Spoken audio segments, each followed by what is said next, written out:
Hello, thank you for listening to Tap. My name is Manna.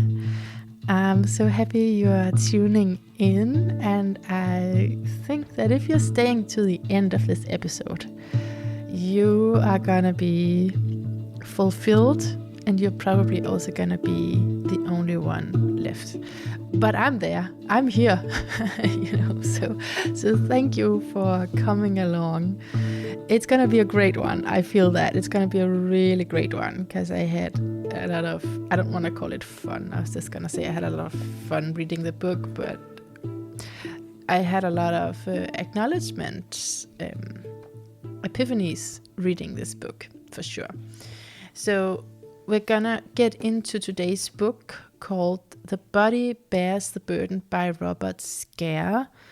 And this is the pronunciation of his name that I found. I've only found, there's a few interviews with him online. He's passed now, but some years back there are some interviews with him on YouTube. But most of them have, funnily enough, just cut straight to what he's talking about and not saying, "Welcome, Dr. Robert." I was like, where is anyone? But there's one where he says Dr. Robert Scaer. Otherwise, I would probably have called him Dr. Robert Scaer, but I'm gonna go with Scaer. Okay, and so yeah, just wanted to say hi first. Hi, how are you doing out there? Before we dive into this massive work of his. I've been away from the podcast for a little while now that I don't send out episodes frequently. I mean, it's frequent, but it's not on a steady plan. Then you may not notice when I'm gone for a little while. But I have been because I got a new job in a nursery with kids. And it has been time consuming and energy consuming as well. So I've really needed my energy practice, and that is something that I'm gonna talk more about in the next chapter. If you don't know how I function, I mean, how should you know? Honestly, and I'm just gonna go ahead and say that the way that I'm set up at the moment is that there's nothing. Well, it's just because sometimes when I hear podcasters say, "Oh, there's this new exciting thing happening," you kind of just know that there's this membership you have to sign up for, have to cost, it's gonna cost you money and something, and so that's not a position that I'm in at the moment. So yeah, there's gonna be some exciting new things, but it's all gonna be for free. That's just what I wanted to say. That's how I'm set up at the moment. That the only thing that has a price to it is when you have private sessions with me. Of course, that has a price to it, and you're very welcome to book some sessions with me. Right now it's just manual, so you just text me on email and let me know when you could have time, and we'll figure out the time difference. So you have to remember that. Sometimes it takes a little while. People are like, oh, she's like 9 hours ahead of me. Yeah, so there's a time difference. I'm in Copenhagen.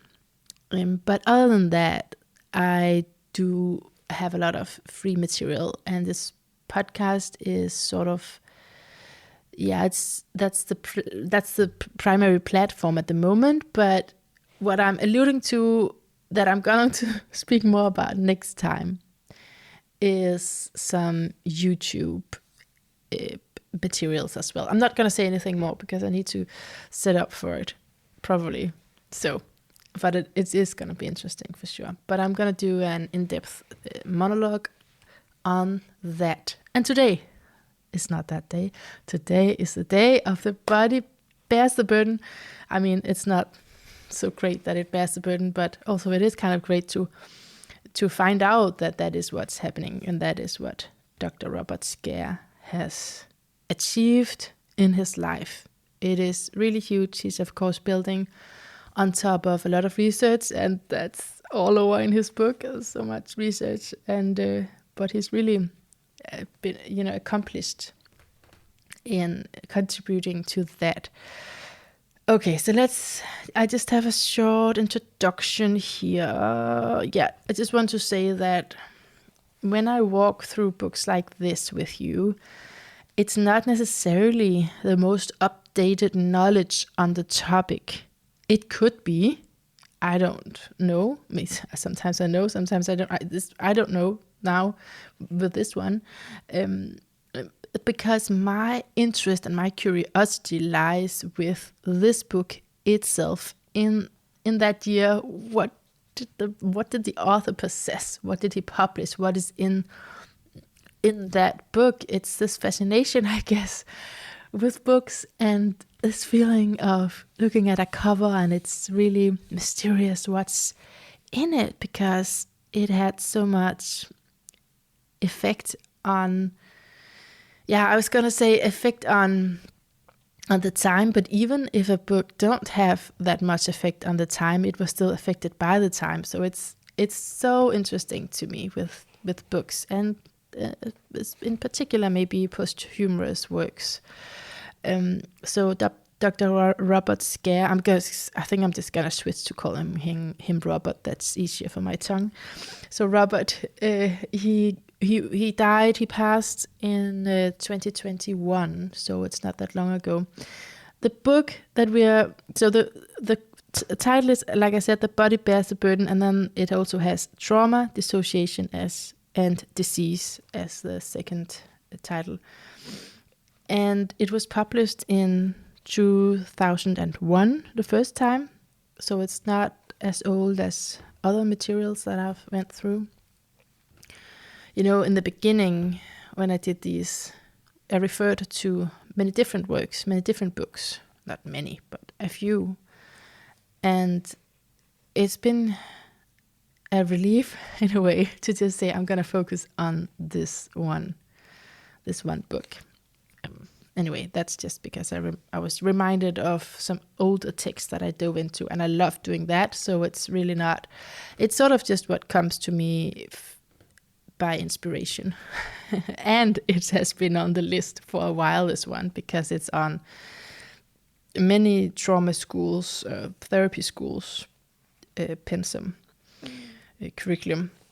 So it was published in 01, but then there's been a lot of movement in the field of trauma, and that's probably why he reviewed it a few times, and he also had a lot of medical language, he says, in the first two editions. So this is the third edition.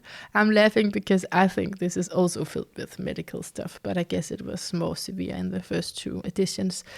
So the actual book we're reading today is published in 14. So 2014, around 10 years ago. And only like 7 years before his death.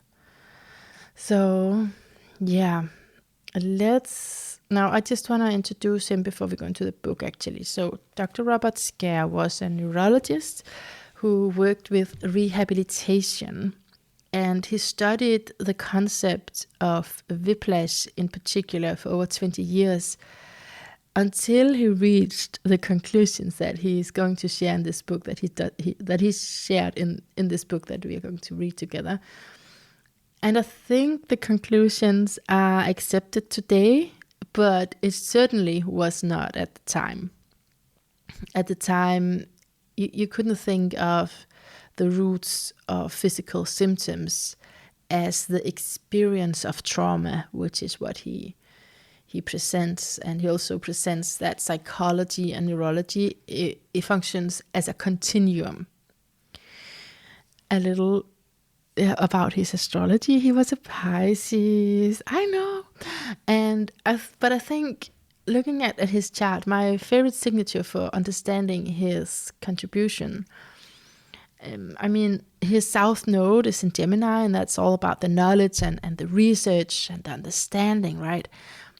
But then the interesting thing here, the great signature, is that the moon is conjunct his North Node in Sagittarius, of course. So what is that? The moon conjunct the North Node. Well, in this context, it brings memory to the foreground. Memory, emotions, conditioned responses, mothers, family, intergenerational pass down, right? So this is something very central to his work. And in Sagittarius, it's this cultural web, how culture in general contributes to. I'm a little ahead of myself because I'm excited. Gonna slow down. That's the thing I have to remember. Slowing down. Yeah. So how culture has influenced the things that I just mentioned, family, for example, right? And the way that we bond and connect to our children. And then that can create vulnerability, because the trauma that was maybe passed down in the family has narrowed our options. Or it can create resilience.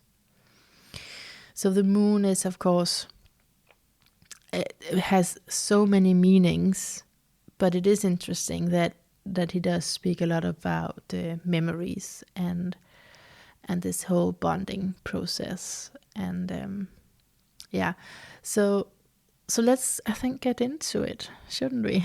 Let's get into it.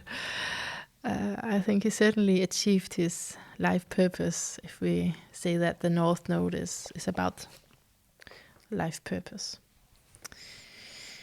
Okay, so whiplash patients experience inexplicable symptoms, at least in the allopathic model, because the symptoms are so unstable, and they often have emotional symptoms that goes along with the physical that they experience. For example, the feelings of being numb, feelings of being detached, anxiety, and many suffer from flashbacks of the accidents, startled responses to loud noises, and they're more sensitive to stimuli and to feelings of having overload. So if enough of these symptoms appear, they can end up, victims of whiplash can end up receiving the diagnosis of PTSD. Now, Robert is criticizing the focus solely to be on the spine and jaw and brain in the model for, this is my words for it, so it's not, if you've read this book, there's something else and you were saying, oh, it's not completely correct.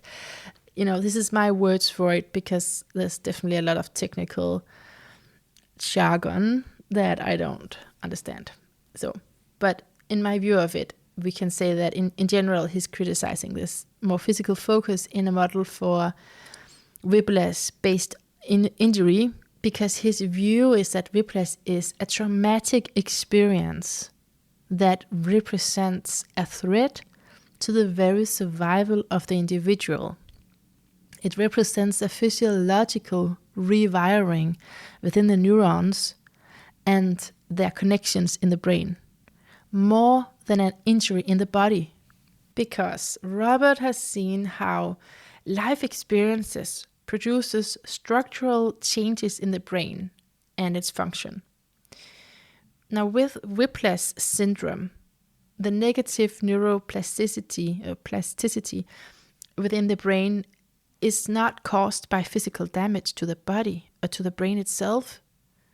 And he says, Robert is saying that he is treading on a thin divide separating the brain and the body, and that he has met plenty of skepticism from other physicians on this, that a dramatic physical syndrome with numerous apparent disparate features could have its roots solely in a change in brain and body function produced by an experience.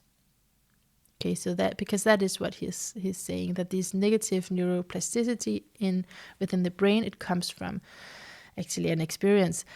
And Robert's clinical observations and neurophysiological literature on traumatic stress is his basis for his arguments that affirm the mind-body continuum. This is really central, so that's why we start out with this, because his experience with whiplash patients becomes the basis for a model of traumatization based on these experiences, meaning that in treating treating people with this, you need to acknowledge also what happened to a body frozen in fear. So that formulation is actually from the foreword written by Bessel van der Kolk. So a very esteemed therapist, psychiatrist. But so Robert believes that patient education, that we know about this, is a powerful therapeutic tool, especially because many whiplash victims suffer almost as much from the dismissal and the invalidation by medical and insurance industry as they do from the effects of the accident itself. Right? I think you probably recognize that situation, I think, from other illnesses, but we're going to come back to that because there's a whole segment also on chronic illness. So Robert's model here provides victims with a rational and comprehensive explanation, and he says that is also medicine, the explanation in and of itself.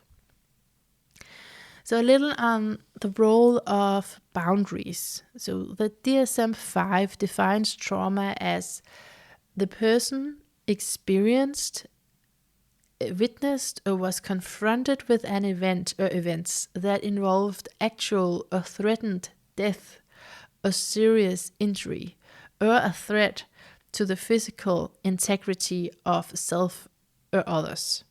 And then the person's responses involved intense fear, helplessness, or horror. It could be a military combat, a violent person assault, kidnapping, terrorist attack, torture, life-threatening illness. And it also mentioned that children can have developmental inappropriate sexual experiences without violence, but they may also be traumatic. And learning about these type of events occurring to a family member or a close friend, that may also be defined as trauma. Now, Robert says that this definition is useful, and it certainly is more specific than earlier concepts of sources of trauma.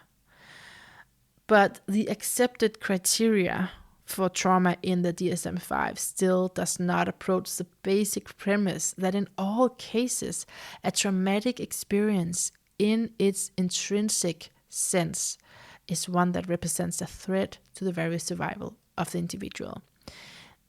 I mean, represents it to the individual. I should maybe emphasize that, because there's some nuances around what a threat is. He argues that the meaning of the experience may be just as important to the traumatized person as what actually happens to the person. So the meaning of the experience is just as important. Basically, he says that trauma is an experience that is perceived to be a threat to life in the face of helplessness. And helplessness may in fact be the defining element that generates the neurophysiology of trauma itself. The concept of boundaries are formed by our collective experiences with the world around us, the negative and the positive feedback. All of our senses contribute to the formation of these boundaries that eventually tell us where we end as perceptual entity and where the rest of the world begins. Our unconscious awareness of these boundaries allow us to move about in the world without literally impacting obstacles that are not part of our own self. The more positive our ongoing life experiences and the more intense the associated positive sensory experience, the more solid our personal sense of boundary will become. And when we are more solid and safe, we can deal effectively with the world outside us, and the boundaries are tangible, physiological, and perceptual. Now, the role of boundaries in trauma. So we first identify with our caregivers, and through attunement between infant and mother, we learn a lot about boundaries, but we are born without a sense of boundary. So it is crucial for survival of the growing child that boundaries are formed. This is accomplished through shame as a boundary forming tool. Shame is usually first experienced by the infant in response to their own behavior that is felt to be excessive by the mother, that signals displeasure through a negative facial expression, and then the mother automatically restores the connection through approval with a smile and vocal reassurance. So in a healthy caregiver and family environment, the growing child will experience a sense of expansive and generous boundaries. The child's sense of self may range widely and freely without risk of a traumatic impact. The most devastating form of traumatic stress clearly occurs when caregivers, our intrinsic safe haven, the providers of our basic sense of boundaries, become the existential threat. The child's perception of self will constrict and shrink with little residual buffer between what is perceived as safe, bounded space and the unknowable threats of the external environment. So this compromise in boundary perception is probably the main factor in the well-known phenomenon of vulnerability to trauma in adults who have experienced abuse as children. So using this concept of boundaries allows us to understand why all the relative disparate examples of trauma in the DSM-5, what they have in common, it is the specific concept of threats to survival. Now, opening up the definition of trauma to anything that represents a threat to our survival as human beings, with its, he adds this addition that it's the implied threat, actually.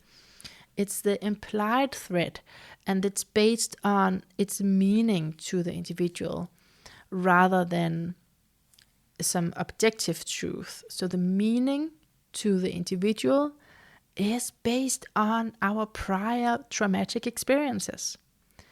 And that means that a host of life experiences may be perceived as being traumatic, as being a threat.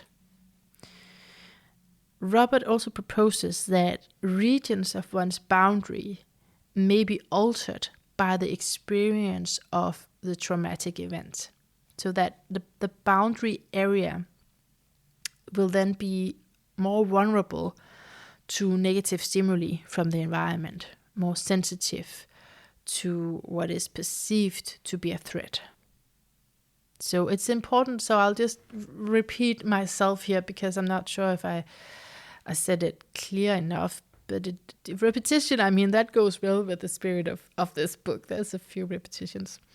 Okay, so I'm making the same point here. You've not gone mad if you're hearing this again.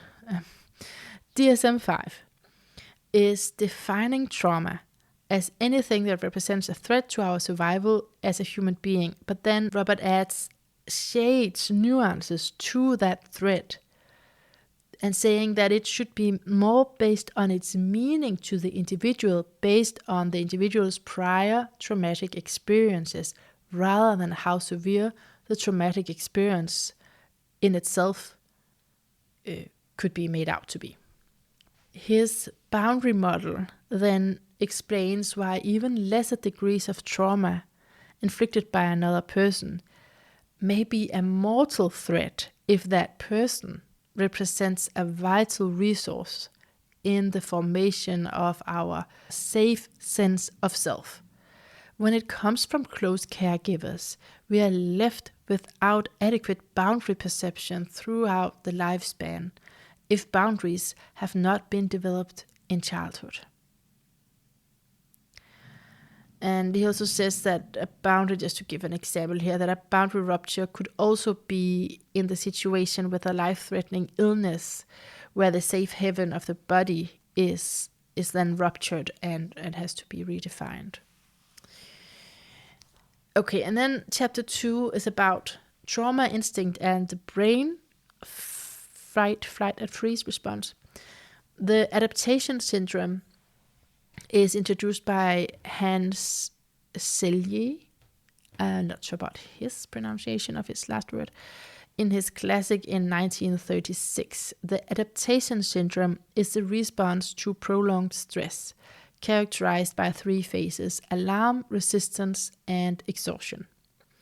Hans Selye addresses the acute fight-flight response, but also the sustained self-protective effort of the body in the face of ongoing stress.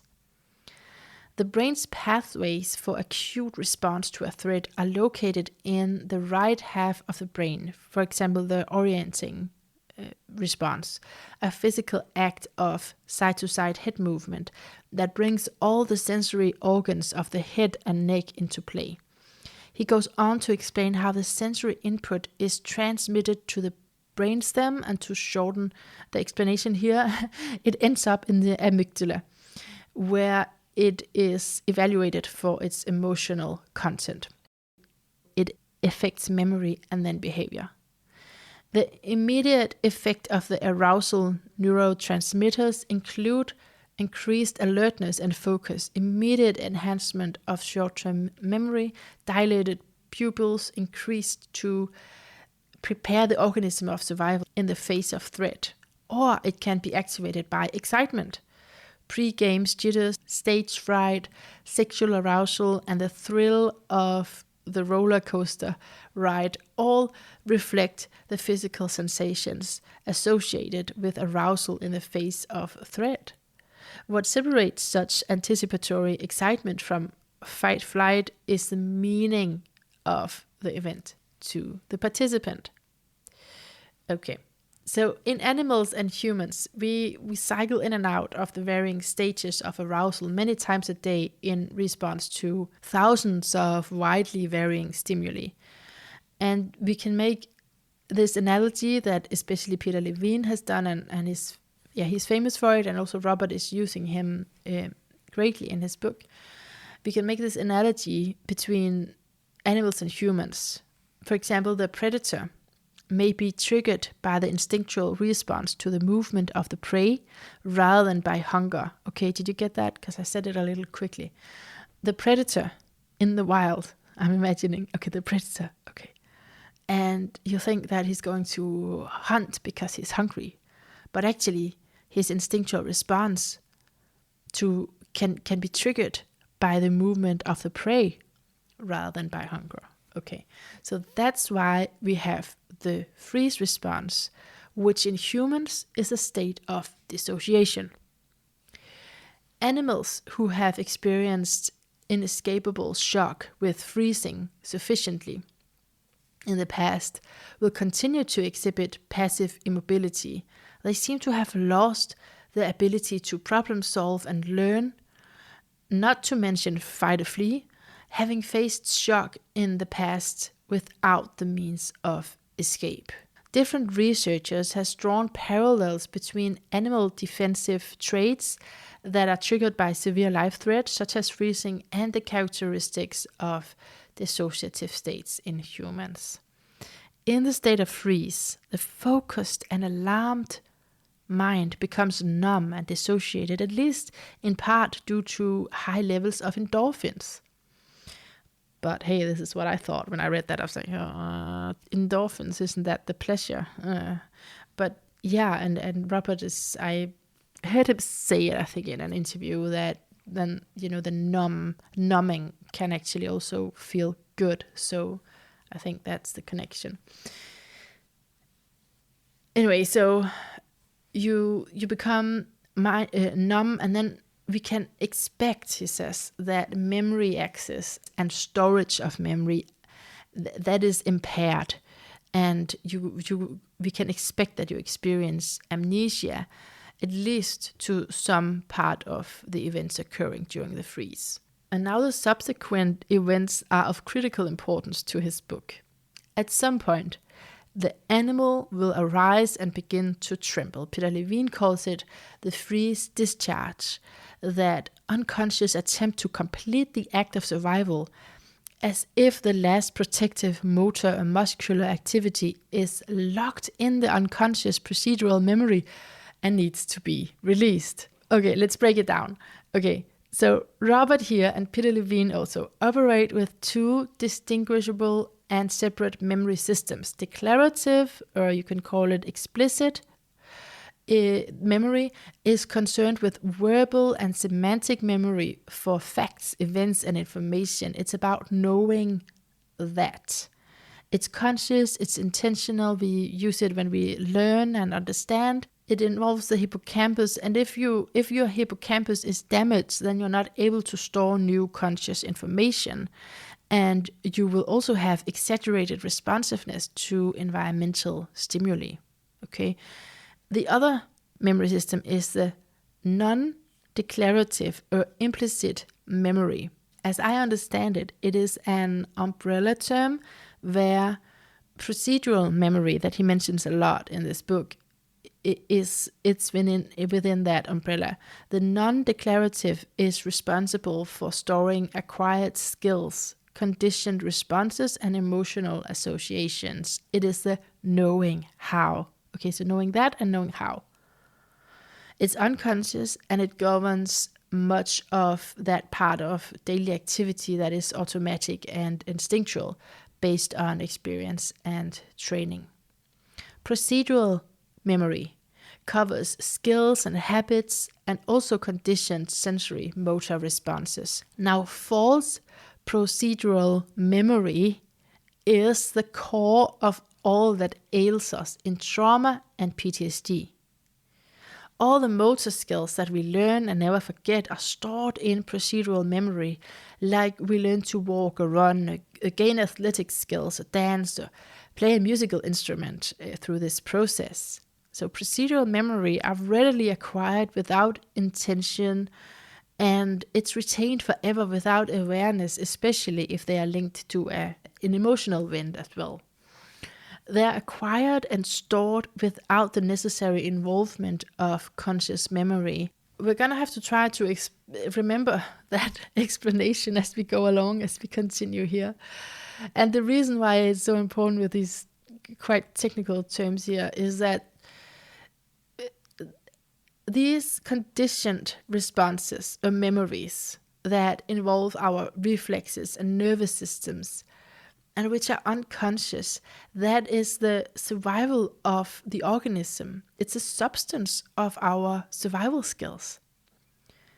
And when we know that memory system is linked to arousal, it puts whiplash syndrome in an entirely new light, he says. Okay, that's why. So back to the animal that experienced a shock.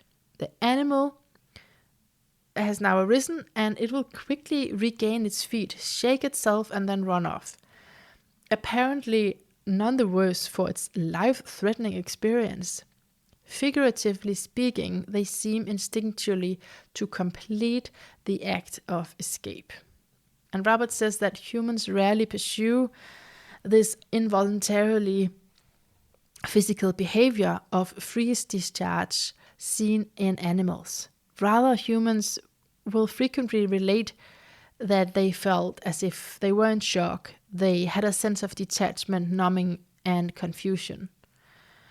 Time often seems to stand still, and although serious injuries may have occurred, pain is usually not intense during this period. So psychologists commonly refer to these phenomena as dissociation, which is defined as an unconscious process by which a group of mental processes is separated from the rest of the thinking, resulting in an independent functioning and a loss of the usual relationship. For example, that you are separating affect from cognition. And when human beings usually don't go through this somatic and autonomic discharge that we just heard from the animals, that they stand up and shake, or in some other way they release the tension after a traumatic event, it can be seen as a positive adaptation. So we're not tyrannized by primitive instinct, but instead, Robert says it may represent dangerous suppression of instinctual reflex behavior, resulting in the imprinting of traumatic experience in unconscious memory and arousal systems of the brain. what will happen is that our brains are fooled by environmental cues into thinking that the memories of the traumatic event that inevitably, periodically reemerge represents events that are now and not actually in the past. So when they reemerge, we go through all the experiences of the event, emotionally, cognitive, autonomic, as if it was actually happening again. In other words, the survival brain continues to perceive the threat, and it's unable to relegate it to memory as a past experience.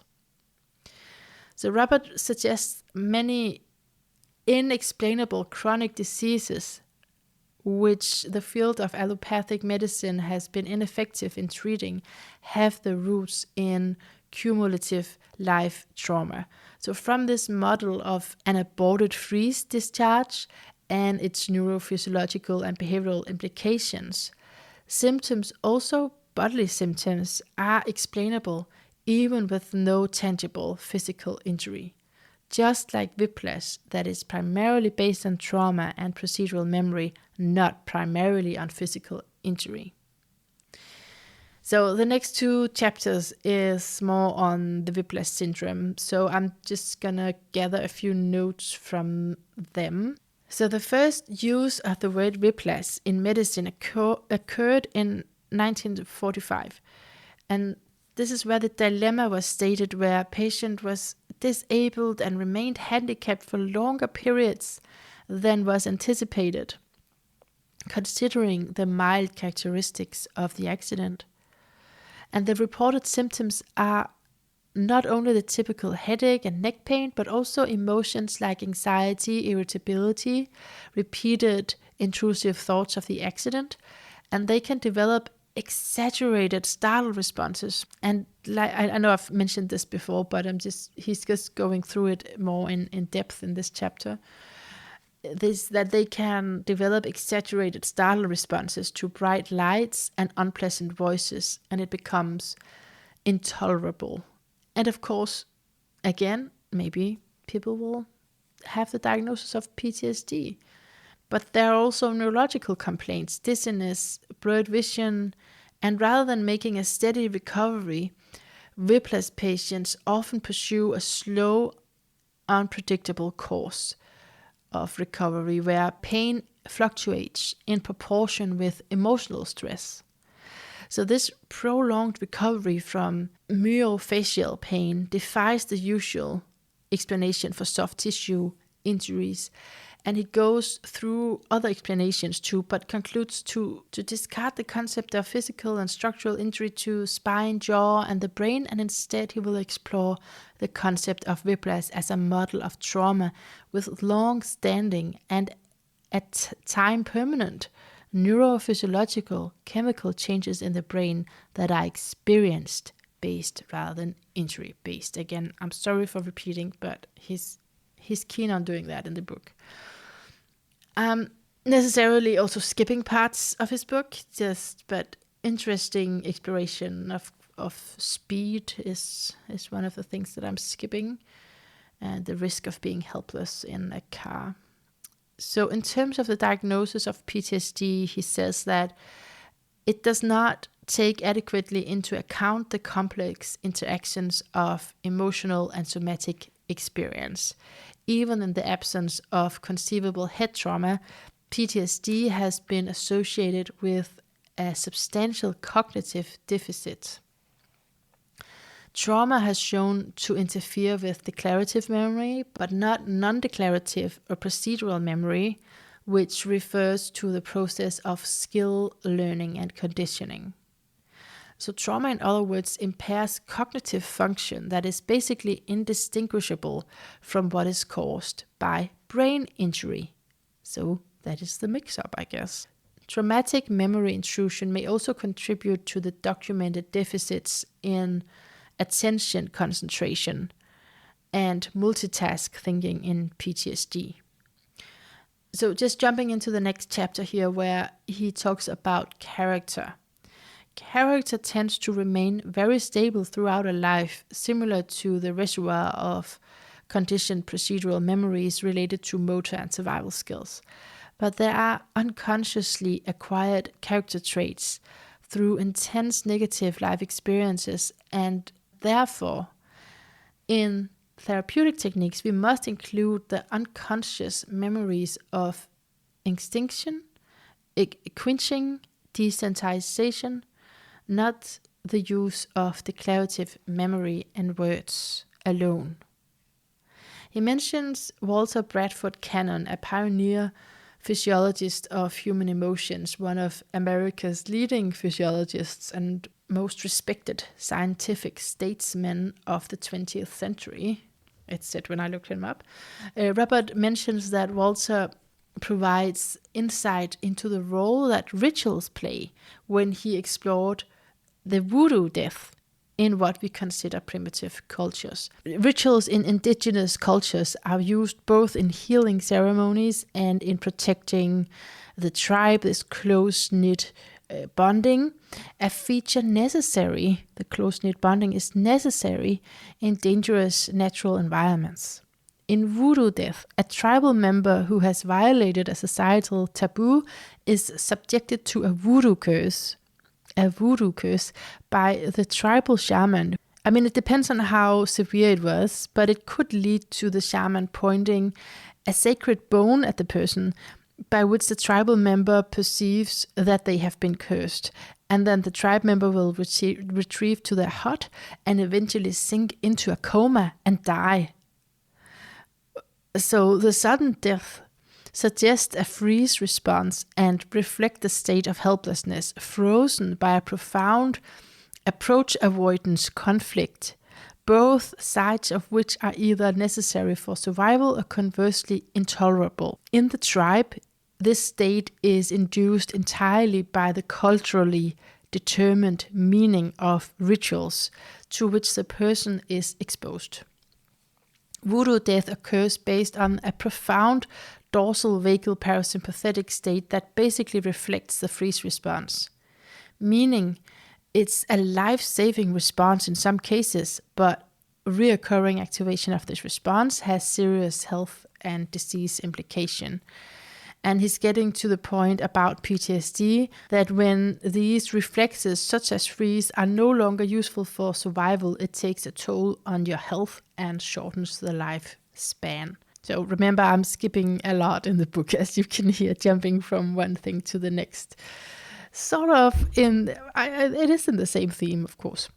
So you've probably heard of Stephen Porges. He is one of the researchers that Robert Scaer is referring to, and Porges has this social engagement system in the polyvagal theory that clearly describes an incredible complex system of functions from the primitive reptilian freeze to the maintenance of homeostasis. The ventral vagal complex in the brain shares its evolutionary origins with many of the brainstem's motor and sensory functions. It has to do with the social engagement system, where it has a role in facial expression and the intense unconscious communication that the face provides when two people are face to face, as with the mother and the newborn infant, and as a member of a tribe. So we have far more muscles of facial expression than any other mammal, and we read each other's intent, emotional state, all the time through recognition of the facial expression.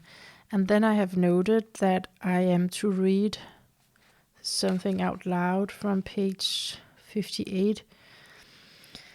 I'm not sure what I meant by what I'm supposed to read up from here, but it could be because it got technical, and then I just put in the note, you can just read it out loud because that's easier than paraphrasing this. I'm going to read the conclusion anyway. I'm not sure what my earlier self meant, but I'm going to read from page 58 to 59, the conclusion of this chapter, because that is how the book is divided, by the way. It's rather short chapters, and then each chapter has a conclusion, and well, sometimes this is not very long, but sometimes it's a very long list of notes with reference to different authors' literature. Okay, I'm going to read some of the conclusion. Let's do that.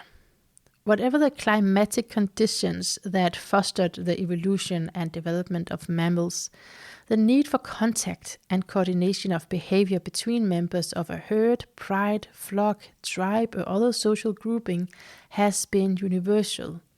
Social grouping provides nurturing, communication, and devotion to the welfare of other members of that group within the species. Because mammals are born in a state of utter helplessness, the state of social connection is especially critical in the mother-newborn bond. Social scientists have now recognized that this is not so much a psychological need as it is a neurophysiological necessity. The brain, specifically the right orbital frontal cortex, is dependent on this neonatal experience to develop normally. If optimal, the orbital frontal cortex will modulate emotions and fight-flight arousal throughout the lifespan.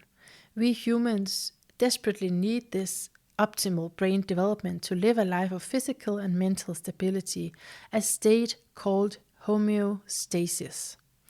In its impairment or absence, we are condemned to a shortened life, fraught with disease and emotional disorder. The life associated with impaired infant attunement swings wildly between states of exaggerated sympathetic tone, fear, panic, anxiety, paranoia, aggression, and parasympathetic tone, terror, collapse, dissociation, and freeze.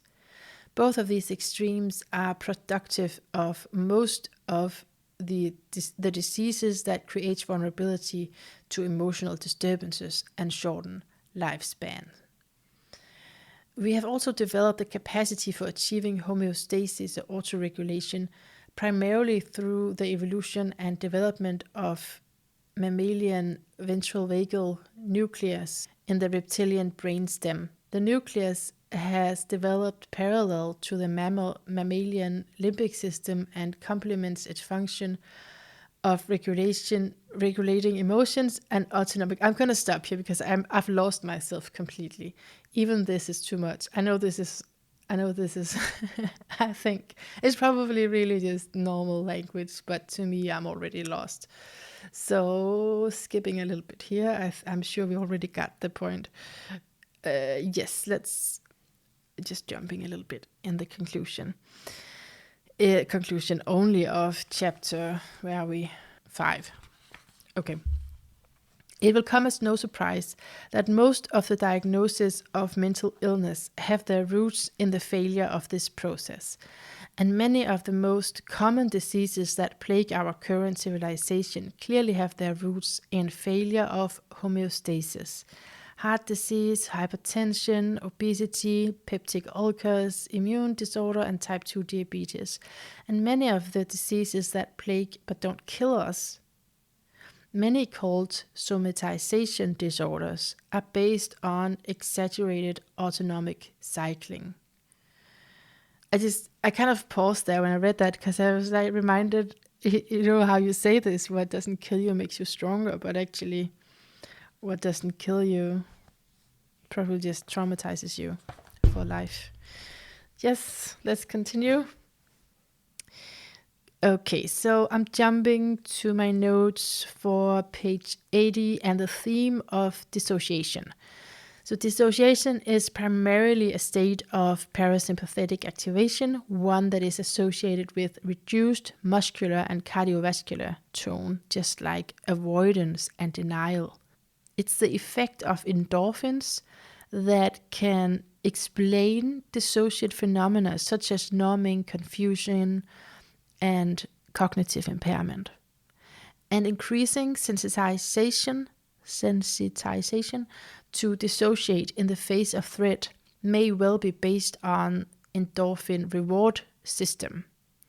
I know that he mentions athletes in a little bit, I think. So the ventral vagal complex can conserve energy until the degree of the threat has been determined. That sounds good. So it keeps a brake on excessive arousal for this purpose. And he really places a lot of emphasis on the polyvagal system as well as the endorphins to understand this relationship between the basic primitive freeze response and the one in animals and in the one in humans. So he believes that the entire state and experience of dissociation represents an altered state of cognition and somatic perception, driven by attempts to integrate fragments of unresolved traumatic procedural memories. And if you don't understand this, just wait, because there's actually gonna come some explanations to this. And shaped by the state of increased endorphins and variable autonomic tone of the freeze response. At page 87, he returns to the topic of boundaries. Body regions and the space around the body are altered by dissociation. Others may have theoretical concepts of perceptual boundaries that guide us in our awareness of our physical sense, a sense of self in relation to the outside world. But Robert adds that this concept of boundaries, it's broader. It also includes our unconscious awareness of a spatial zone around us containing a sense of safety and wholeness. So it doesn't only relate to emotions and relationships, but it's often there we meet it, right? But it's also tangible. Remember, he's like a brain person, expert neurologist. So it is tangible in the material world. One effect of traumatic stress is to distort a rupture to these boundaries, creating a loss of our sense of safety in relation to the world. Boundary rupture occurs not only on a generalized but also on a regional basis, resulting in the sense of perceptual confusion that contributes to the enhanced arousal as we see in PTSD. The other peculiar effect resulting from loss of accurate sense of boundaries is actual physical clumsiness and the tendency to hurt oneself, like falling for trivial reasons, such as tripping over curbs or objects in the house, bump into objects even in familiar places, especially on the side of the body where the traumatic dissociation can be documented by non-physiological symptoms. And those symptoms of non-physiological signs in the context of boundary rupture, they are neurological in nature.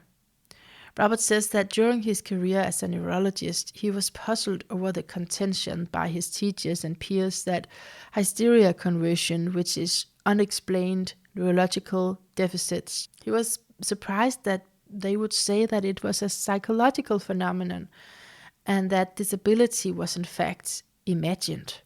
As a neurologist, he realized that hysterical patients always ended up in his practice, and they all presented with the same cluster of symptoms, with the classical non-physiological signs of nerve damage, muscle weakness, and exaggerated balance disturbances.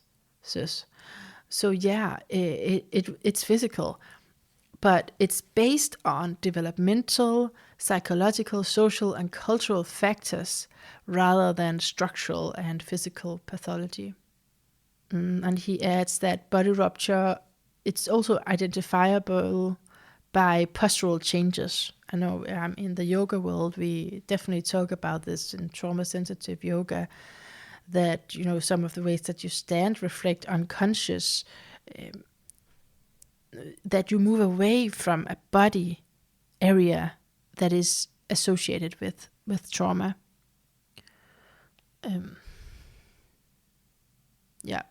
Okay, and then he goes on to talk about the dissociative capsule. This is interesting.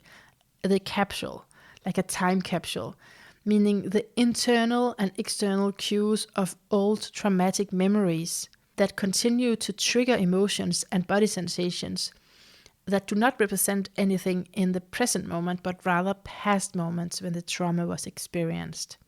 And how I understand the capsule is that it's a false message in the memory system because something is stuck in the past within the brain.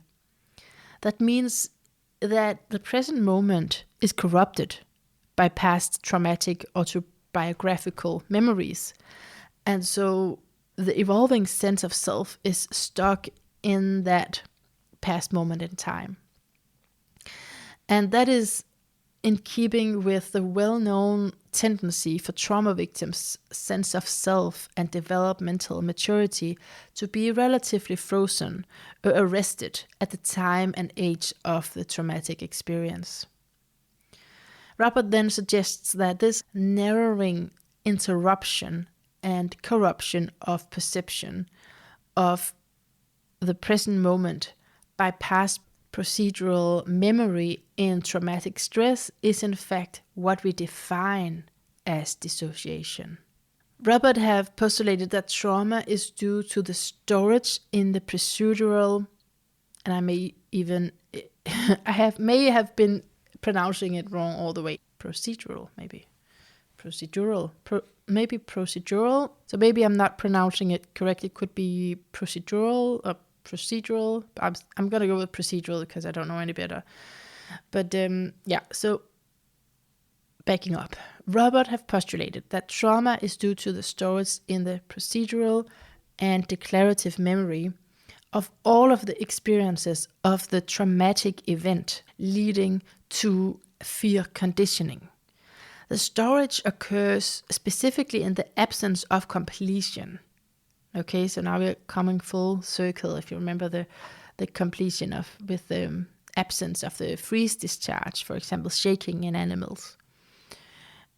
Each one of these experiences form a memory state or a capsule, the contents of which are precisely specific for the event itself. He proposes that such procedural memory capsules might be called dissociative capsules, since interruption of these present moments, present consciousness, by their stereotyped past memories content will be associated with the altered state of perception that we define as dissociation.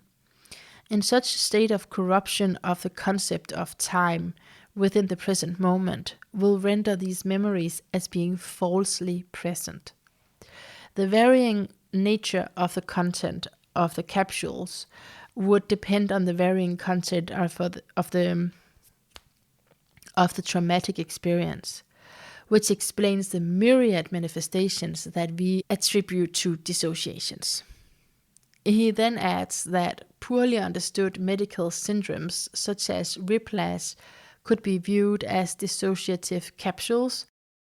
So the capsule here is a central idea of his way of saying how it works with corrupting the present moment and how it brings together all the clinical symptoms that has been attributed to trauma into a relatively unitary whole psychological model that we then can understand syndromes such as whiplash through.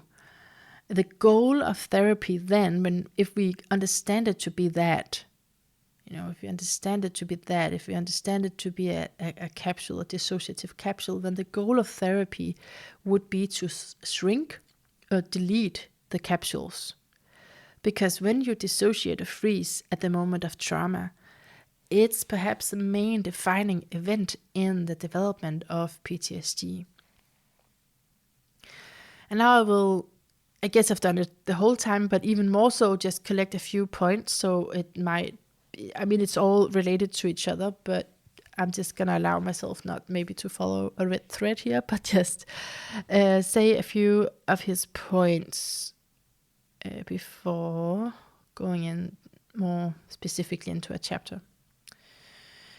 Okay, so he defines stress as any negative stimulus that produces persistent activation of the sympathetic nervous system and related HPA pathways. Trauma can be viewed as extreme form of stress, one that has assumed life-threatening proportions. the neurophysiological effects of trauma will often not occur unless there is an element of lack of control, a helplessness associated with stress. I've heard him say on YouTube, that's not where he said it, but he said it somewhere, and then a video was uploaded to YouTube where he said there can be no trauma without the state of helplessness. So I think that's also what he's getting at here. When relative helplessness is present, an experience of terror may accompany the traumatic event, an emotional state that is very suggestive of elements of the freeze immobility response. A life threat associated with helplessness is the prerequisite for trauma to occur. Well, that is exactly what I saw on YouTube, so great note. Okay, another point is about chronic pain. Yes, I'm pausing because I've met so many people with chronic pains. It's basically, he says, the procedural memory for the sensory motor experience of the trauma preserved as a dysfunctional survival skill in the absence of resolution of the trauma through the freeze discharge. And he sees in his chronic pain and whiplash patients postures that are slumped and folded, and that these are sustained contractions of muscles that would predictably lead to pain. About fibromyalgia, I mean, it's hard to say in Danish. Try to say it in another language. I know some people can speak many languages. That's why I cried it down. It's just me. Fibromyalgia. That's how it's spelled. He says that it was first described in 1904. And I'm like, can you believe it's so old and it's so little understood still today? Anyway, it was described way back then. And he says there has been exhaustively investigated in numerous generally flawed studies. And I just wondered for quite a while about that sentence, if it's just me, or can it be exhausted? Like, can these studies have been exhausted if they have also been flawed? I mean, which one is it? If they were flawed, I guess you have to make another sentence about how the studies have been exhausted. Anyway, it has remained as controversial as one might expect of a syndrome with remarkably uniform and few, if any, objective physical findings. Clinical criteria for the diagnosis are generally based on consistency of symptoms and the presence of at least 7 tender points in specific area over the surface of the body. The symptoms typically are aggravated by stress, weather changes, and physical activity. Chronic fatigue syndrome is another syndrome closely linked to fibromyalgia with similar symptoms except for the absence of soft tissue pain. Both share similar sleep disturbances, and they have remarkably similarities to the symptoms affecting whiplash victims, with delayed recovery and later a symptom complex towards chronic PTSD. So there seems to be an overlap, and he suggests that there is this traumatic link. I really like that he says that the distinction between the psychological and the physical pathological manifestations of traumatic stress, as suggested in the term psychosomatic, needs to be discarded. He says it's all a continuum, and it's a tongue twister for me, but I'm going to try and say these words. The pathophysiological, the neurobiological, the endocrinological, the immunological changes induced by trauma form a continuum. There we go. With the subsequent pathological somatic manifestations of disease. In short, trauma changes the brain, which change the body. That's it. And I have noted that I should read page 120.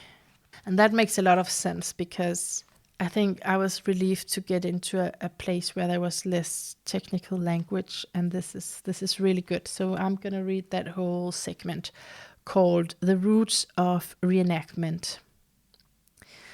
The psychological literature is filled with reports of self-destructive behavior in children and adults with a history of child abuse or with histories of multiple childhood surgeries. Examples include self-mutilation, usually by cutting, self-starvation, and anorexia. Female victims of childhood physical or sexual abuse are more prone to entering subsequent abusive male relationships and marriages. Victims of childhood rape or incest are more likely to be raped, and victims of childhood sexual abuse are at higher risk of becoming prostitutes. Some might call such behavioral tendencies self-destructive or masochistic. It is profoundly inappropriate, however, to pass value judgments on this remarkable association. As you see, trauma reenactment is rooted in unconscious biochemical systems of the brain and is probably a deep-seated and conditioned neurophysiological response. Just like most of the features and behaviors that make up what we call our personality or sense of self, the roots of trauma reenactment go back to our earliest contacts as an infant with our primary caregiver. Shaw, which is an author he has been referring to, explores this maternal-infant interaction in detail. He believes that the earliest verbal, tactile, and auditory interactions between the mother and the infant actually help determine the growth and chemical structure of the brain, leading to the development of personality characteristics and ultimately the person's sense of self. Our basic concepts of the maturation of the individual are dependent on those factors. A healthy, reciprocal, maternal interaction stabilizes the arousal system of the infant brain and inhibits him or her from excessive over or under responsiveness to threat. The infant deprived of a safe haven in response to his or her caregiver is in an untenable situation. When the caregiver is also a threat, all of the rules are broken, and the child must create a safe reality for himself or herself. Under these circumstances, the child will turn to the only resource available, the abusive caregiver. This is one of the first examples of behavioral constriction and what we might call inappropriate bonding. The child, however, really has no choice and will use self-blame to justify reattaching to the abuser, since some sort of attachment or bonding is the child's greatest unconscious need at this age. Sometimes the child will also resort to provocative behavior, ensuring repetition of the abuse attachment cycle. This profound instinctual need for attachment is common to all primate species. Strong evidence supports the fact that this bonding is correlated with heightened levels of endorphins. So even when the child bonds to a threat, the abusive caregiver, the experience will be powerfully rewarding. How awesome is that? Okay, and then he continues to talk about the dual role of brain chemistry in trauma, that it explains bonding of hostages, kidnapped victims, cult members with their captors. The common feature is in this condition is that of helplessness, which cuts off the victims from other sources of support due to the primitive endorphin reward system of the brain. Animals do the same, like the shock limits their ability to seek out new or different escape options, because the familiar is simply more rewarding than the unknown, even in the face of threat. He also talks about reenactment through risk-taking, and that there's assumptions, I think it's only assumptions, that, but it's clearly valid enough for him to mention it, that athletes' pursuit of fear, pain-based arousal, is related to a history of childhood abuse. So athletes who will take high risks to get this reward. I mean, it is a stable means of managing powerful forces driving the victim of trauma to reenactment. It is kind of a productive way of getting you out of your system, but it is to pursue the endorphin reward at the risk of health and, in the end, survival. In chapter 10, Sources of Trauma, he talks about the history of PTSD and how early recognition of trauma in individuals was based on war-related experiences, where you talked about shell shock and battle fatigue, but that eventually it became apparent that every relatively broad spectrum of experiences could lead to a group of symptoms that basically were the same as those experienced in combat. Differentiating between stress and between traumatic events, that has also evolved along with the interpretation of the individual's response to such events. Because remember that Robert talks about the meaning of the event to the person exposed to it. So someone who has childhood trauma already, if he then later in life, let's say, is mildly harassed in a crowded bus, predictably might develop acute PTSD, whereas a person with no similar previous life trauma might respond to anger and fear in the situation, but probably wouldn't freeze and dissociate and then go on to develop PTSD. This is, of course, this is a reduction of what he is saying, but I think the bottom line is that people are primed to respond to a variety of stressful events based on a myriad predisposing factors. So what may produce surprise in one individual may induce shock and dissociation in another. And he talks about the whiplash victims who reported no emotional distress at the time of the accident, but when questioned, admitted to symptoms of confusion, shock, numbing, and even out-of-the-body experiences, which is clear evidence of dissociation. The potential for an event to be traumatizing depends in part on the meaning of the event to the person experiencing it. And that is really the essence that Robert is saying, though it has not been supported always by researchers. But yeah, he's saying that childhood trauma may produce this state of sensitization and diminish your capacity to stress, and that may result in overwhelming physiological stress response, even in response to something trivial as societal stress. So it doesn't have to be that someone raped you or something really, really cruel happened to you, but it could be just maybe you're working long days or something. It could be something more trivial like that. And then in the rest of the chapter, he describes some sources of trauma like surgery, giving birth in a hospital. And in the next chapter, he is talking about trauma therapy, exploring different techniques, and also somatic experiencing. He talks about a variety of unusual, mysterious therapeutic techniques that have emerged in the past 20 years as energy psychology has come in, and it could be tapping areas of the body that corresponds with meridian-based acupuncture points. I'm kind of involved in that, by the way. And stimulation of these points is believed to restore homeostasis, a state of autonomic stability, and it is also TFT, thought field therapy, and also in emotional freedom technique, EFT. And all of this is really reminding me of an education that I took a few years ago, actually. But so Robert is saying that there is no way you can really eliminate the effect of placebo response in these kind of treatments, because in them you have the joint sharing of belief between therapist and patients that are working together to achieve healing. And that's basically what constitutes a placebo response. This power of suggestion in a therapeutic relationship can have full physical effects, both positive and negative. And he does call for validation of these techniques through appropriate studies.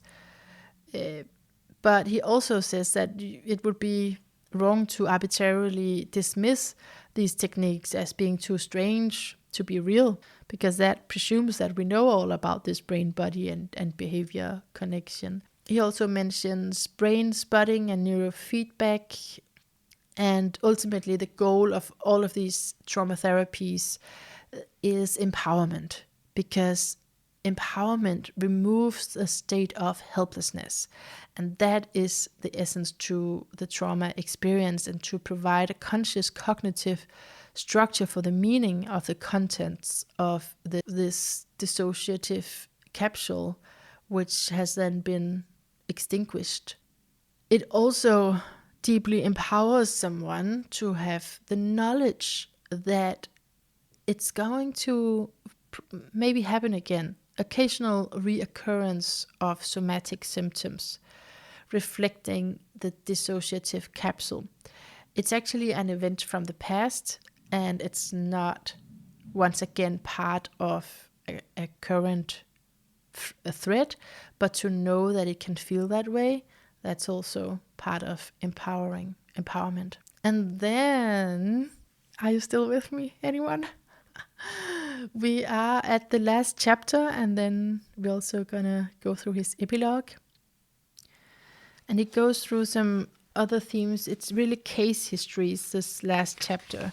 For example, mentions chemical sensitivities and disorders of speech, and an aberration of the orienting reflex. But still, it's this basic premise that in this book that there's a direct link between the neurochemical and the neurophysiological response of the brain to stress, and also the link between conditioned somatic and emotional response to internal and external sources of arousal, and how much self-knowledge through education and insight provided by the therapist remains a powerful tool for providing resources for the patient throughout treatment.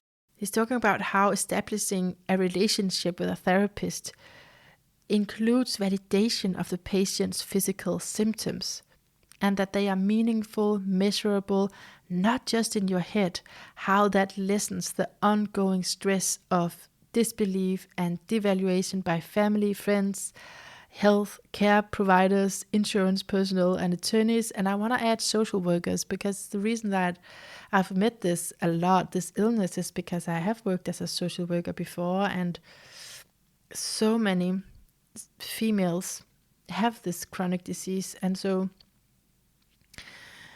when they finally get a diagnosis, it's just a tremendous help, to say the least. It's a tremendous help, yeah, for sure. So that's the context that I'm reading this in, that it's such a help to recognize the true pathophysiological basis for the patient's symptoms, and that we don't just dismiss a symptom or physical complaint just because it doesn't make sense, or that it is psychological, because that imprisons the patient in a web of misunderstanding, and it also imprisons the physician in the bonds of bias. And he says something, he's very short about it, but it's kind of interesting that when you don't understand something, you actually abandon what was in his early training understood to be the essence, or it was valued to be the essence of a true physician, that the greatest attributes is the spoken word expressed by the patient. It's not just to understand the simplistic description of physical symptoms of an obvious disease, but also in the convoluted tangential complaints associated with somatization. So he's really talking about approaching treatment with, I think, understanding and empathy and the healing spirit, where you listen at more levels than one, or the more subtle levels. Now, in the epilogue, he talks about the complaint of trauma victims around the loss of who I was versus who I am. Again, something that I've definitely met in people with a chronic disease. It's so constraining. About this, he says that one's sense of self is not only based on the internal historical narrative of one's life experiences and accomplishments, but also on the ability to apply these experiences to future efforts. The perception of helplessness, by definition, fail this capability. The present moment is repeatedly invaded by the procedural memory contents of the dissociative capsule from past traumatic events. In the absence of the present moment, the trauma survivor's sense of self cannot grow and evolve, but remains frozen in a time warp of the traumatic event. And it's just that the therapeutic implications of these concepts are that healing in trauma will not be achieved until empowerment occurs and until the ongoing threats and cues to arousal have been removed from a state of ongoing feeling like you are in the past experience. Whether or not this experience encompasses as a meaningful narrative may not be important as long as the somatic correlates of the traumatic memory no longer contain messages of threat. If one no longer is able to experience the real-time somatic sensations of past traumatic, emotional, and autonomic states, those states cease to exist as threatening cues. Under this paradigm, the resolution of these somatic correlates may be the most important measure of successful trauma therapy. And he closes by saying that the theme of this book might appear to be overwhelmed by the enormity of the problem of pervasive life trauma, especially if one accepts the fact that even trivial trauma and negative life experiences in childhood has lifelong implications. The other side of this discouraging coin, however, implies the simple attention to these trivial traumatic life events in the therapeutic process may have disproportionately positive long-term effects. If we are able to conclude that many of the chronic unexplained diseases that we treat so ineffectively may be based on a variation of autonomic dysregulation related to such cumulative life trauma, a whole new paradigm for prevention and management of these diseases may be developed. And then, we did say that he had this Sagittarius influence with the moon and the North Node. He says that in this never completed search for truth, I believe that one must combine the rigor and skepticism of the scientific with the wisdom and the curiosity of the intuitive. That's pretty good.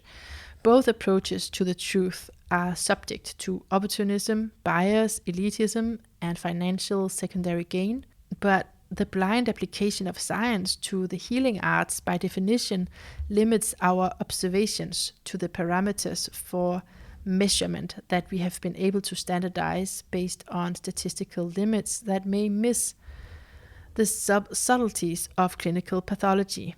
In the process of treading the fine line between art and science, the basic traditional diagnostic and intuitive skills of the physician as healer must never be allowed to fade and atrophy in the glare of technological advancement. And I think that is something to remember in a time where Pluto is going into Aquarius. Yeah. So, you're here, I'm here. Well done to us. Should pat ourselves on the back. Hey. Okay. The body bears the burden. Right. I think I'm out of words, actually. My legs are sleeping. They're numb out. They're numbed out, so I gotta go give myself some love, and you should go do the same. I mean, not to me, but to you. Okay, and I really hope that you will tune in for the next one as well, because I am thinking about this thing that is gonna be fun if it happens. Anyway, it's nothing new, but it's new that I'm doing it. That's the new part about it. Have a wonderful, wonderful time wherever you are. I am transmitting so much love and recovery and understanding and validation to whatever you're feeling and whatever you're going through. I'm sure there's so many good reasons for it. And talk to you later.